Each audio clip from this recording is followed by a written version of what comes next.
Hey everybody, welcome to Movie Time. I'm Sean. Alright guys, so this week was crazy packed with Marvel news.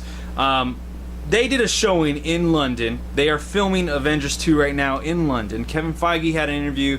A lot of the stuff I've seen, he apparently had a good interview with IGN. Joss Whedon had an interview as well. There's been a lot of information coming out this week. So Kevin Feige spoke about the movie Avengers 2 Age of Ultron. He spoke about how Joss Whedon actually spoke about it as well. They both spoke about how what direction the movie was heading, and what were the plot points, certain plot points that I think are big, telling points. I really am happy they spoke about this. Okay, so one of those points that they spoke about was that Tony Stark creates Ultron. That's all right. There we go. We got that nailed. We got that down. They also spoke about that why he created Ultron, and the reason being is he did this because he wanted somebody or something to protect the Earth when the Avengers weren't able to. So if they were, I don't know, Thor's off and in Asgard, saving the Asgardians, and I don't know, everybody else is just tied up. Maybe they're literally tied up. I have no clue. So this is why he creates Ultron. He creates Ultron to protect the Earth. I'm guessing just like in the comic book and in the cartoon animated movies and the shows, Ultron, the thought process, something goes awry, and now he really wants to save the world by killing people, which are big steps that have to be taken, which this is what they're saying, is that in his mind these are crazy big steps that have to be taken to save the world. And to save the world, you're gonna have to rid the world of some of these things. I'm assuming that Ultron's gonna see the Avengers as a reason why the world is in danger, because they are so powerful, people are powerful, and that attracts this bad attention. I'm assuming it's gonna be something along those lines. But essentially, Tony Stark builds Ultron, Ultron goes awry. Those are some major plot points. I'm really happy about this. Ultron isn't gonna be a hum-ho, like, oh, I just want to be evil and rule the world villain, so that's really good news. He is going to have some depth. So I can't wait to see, more from this movie at Comic-Con. Also with this announcement, some of the interview stuff that I was speaking about also came from Entertainment Weekly. The reason it came from Entertainment Weekly is because they have an article in there, and Avengers Age of Ultron actually got the covers. So they released some photos, some actual official first look photos of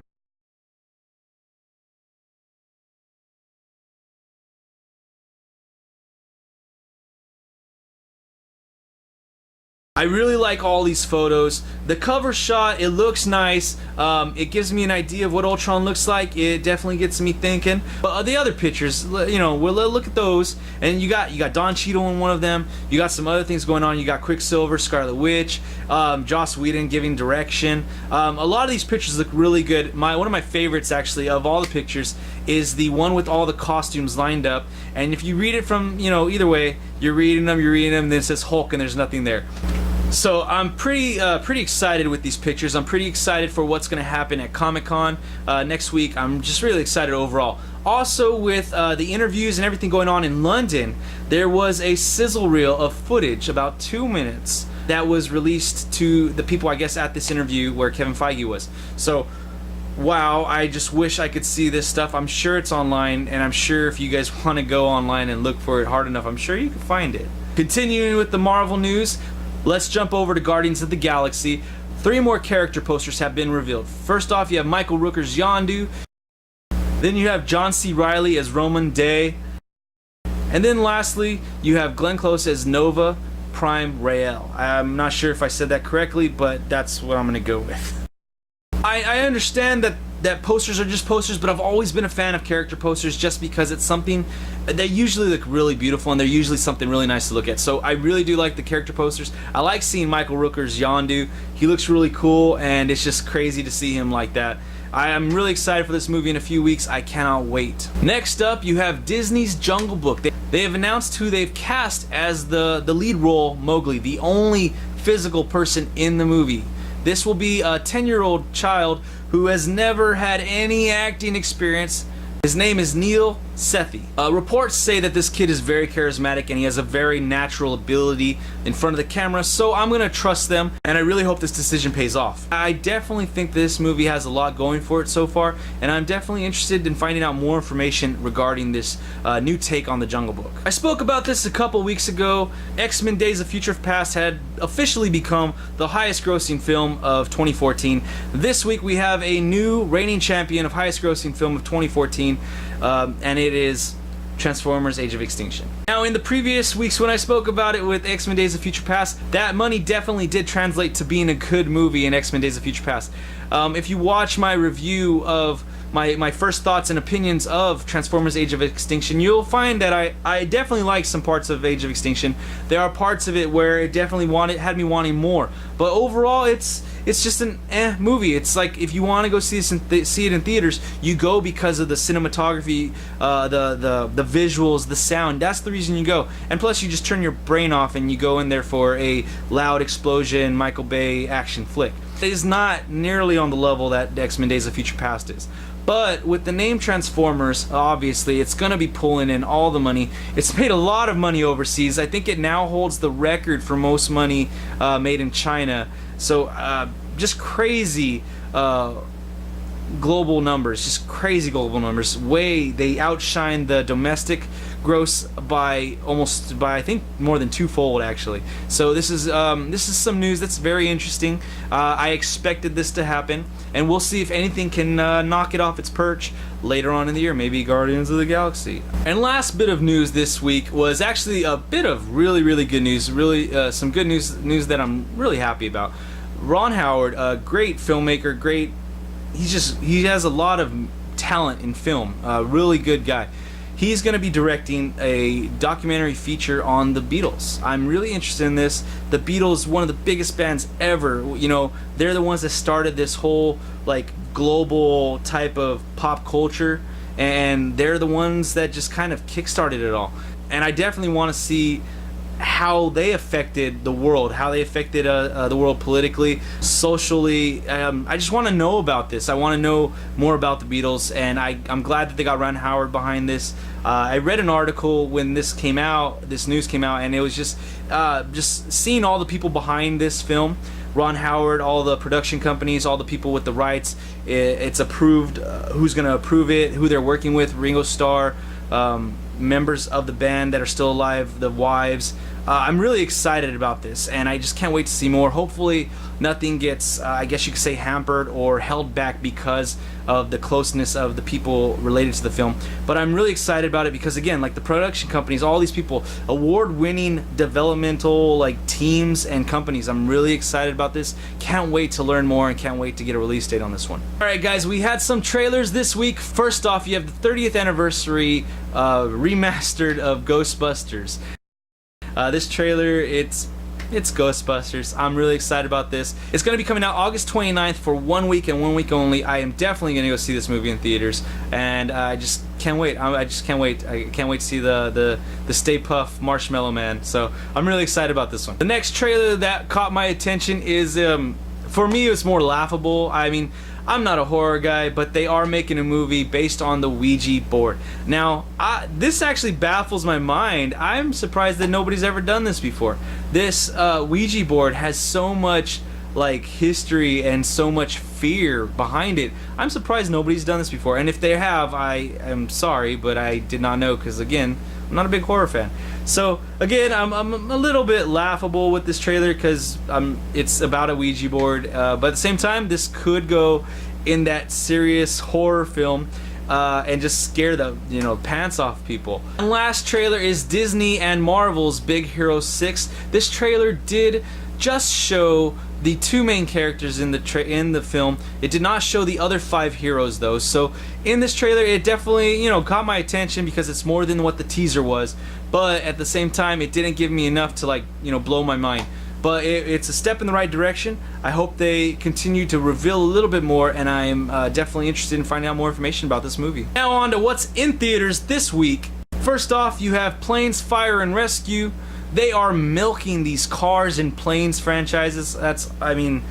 wow, this is crazy. They're coming out with new things left and right. I'm sure there'll be another one next year, and they're gonna force feed it to us in the theater. I'm not really excited about this one. If you have kids, definitely take them to go see this one, of course. But I am not, as an adult, excited about this one in any which way. Kick-started Zach Braff film Wish I Was Here. This movie is interesting. Looks interesting to say the least, and I definitely want to check it out. Maybe not in theaters, but I definitely want to check it out. Third film in theaters this week is The Purge Anarchy. This one looks like a step up from the previous Purge, and I'm definitely interested in this one. And last but not least, in theaters this week is the comedy starring Cameron Diaz and Jason Segel, Sex Tape. This is the movie I want to see this week. I have high hopes for this one. Apparently, Cameron Diaz shows her butt in this one, so there's that for you. I think Jason Segel shows his butt as well. So a little bit for the ladies, a little bit for the men out there. Those are the 4 movies in theaters this week. And now it's time for movie of the week. This week's movie of the week was Walk of Shame. Now this movie is a comedy. It's an R-rated comedy. I'm very happy that it's an R-rated comedy because I want more comedies to be R-rated. I want more comedies to not have to hold back on the curse words, on the intensity of their jokes. Nor do I want them to rely on dirty jokes just to get a laugh. But I don't want them to be, their hands to be held or tied. So this movie stars Elizabeth Banks and has James Martin in there as the co-lead or male lead, I guess. I've always liked Elizabeth Banks. I've ever since the first time I can remember seeing her in 40-Year-Old Virgin, playing Beth. I like everything she does. When she plays a character, she really kind of embodies that character. I believe her that she is that character. I believe that she has that personality, and I'm just really a big fan of her. She's a beautiful woman, great actor, funny, and yeah. So I was really looking forward to this movie. I wanted to see if she could hold her own as the lead and the only lead in this film, where everything depends on her. And I was really pleasantly surprised with this film. Throughout the film, it's called Walk of Shame. She hooks up with James Marsden, and she has to have this tremendous, crazy, long night walk of shame. And everything happens that you can think of during this walk of shame. Now, she did such a good job that during this movie, there was points where I was hoping for her, like, please help her, please. It's weird because in real life, in the real world, if you were in this situation, you would just go somewhere and use a payphone and call somebody, or call your work, or I just ask somebody and be honest, or at least I would be. In this film, she plays a TV personality that is straight-laced and not a bad girl. She's a good girl. She makes sure she says this, and so she doesn't want to, I guess, put herself out there in that light. I'm assuming that's why she doesn't always tell the exact truth from the beginning.